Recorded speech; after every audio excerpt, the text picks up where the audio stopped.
শুল্ক যুদ্ধে বড় ধাক্কা খেলেন ট্রাম্প। চীন ও মেক্সিকোর ওপর বসানো কয়েকশো বিলিয়ন ডলারের ট্যারিফ এখন অবৈধ।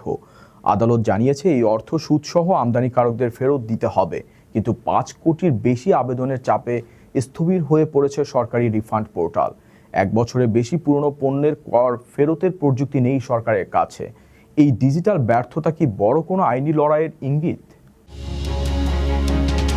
মার্কিন অর্থনীতিতে এক বিশাল ধামাকা। ট্রাম্প প্রশাসনের বসানো কয়েকশো বিলিয়ন ডলারের শুল্ক বা ট্যারিফকে অবৈধ ঘোষণা করেছে সুপ্রিম কোর্ট, কিন্তু এখন সেই টাকা ফেরত দিতে গিয়ে হিমশিম খাচ্ছে সরকার। আদালতের নতুন নথি বলছে অনলাইনের মাধ্যমে 55 বিলিয়ন ডলারের রিফান্ড প্রক্রিয়ায় করতে পারবে না সরকার প্রশাসন।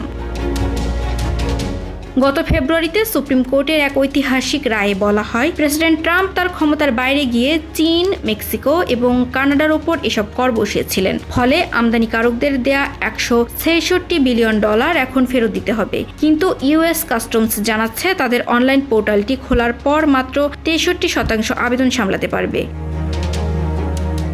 প্রায় 5 কোটি 30 লাখ রিফান্ড দাবির মধ্যে 1/3 ঝুলে থাকবে, কারণ যে পণ্যগুলো 1 বছরের বেশি সময় আগে আমদানি হয়েছে সেগুলো টাকা ফেরত দেওয়ার প্রযুক্তিগত ক্ষমতা এখনো নেই। এতে ক্ষুব্ধ ট্রাম্প তার নিজের নিয়োগ দেয়া 2 বিচারপতি নীল গোরসাচ এবং অ্যামি কনি ব্যারেটের ওপর বিষোদ্গার করেছেন।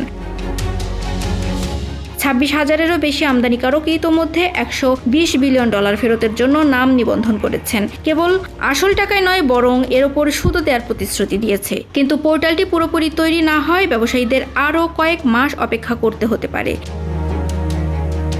শুল্ক যুদ্ধের এই আইনি পরাজয় কি আমেরিকার অর্থনীতিতে নতুন সংকট তৈরি করবে, নাকি নতুন কোনো আইনের মাধ্যমে ট্রাম্প আবারও এই কর চাপিয়ে দেবেন? তা জানতে নজর রাখুন পরবর্তী আপডেটে।